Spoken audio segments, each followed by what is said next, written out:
to check your device server name or localhost name in your PC, what you're supposed to do, just come in the search bar and search for command. So just open the command and prompt window.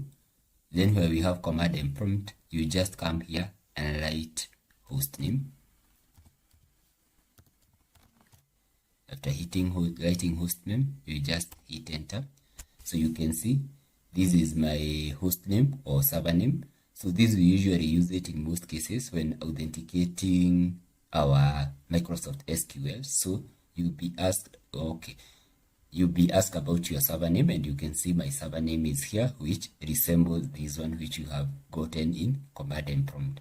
So this is what we usually do to get server name or the host name of your device. So basically, if you get this video helpful, don't forget to give the video a thumb up so that you never miss out any of our future learning content like this. Thank you and God bless you.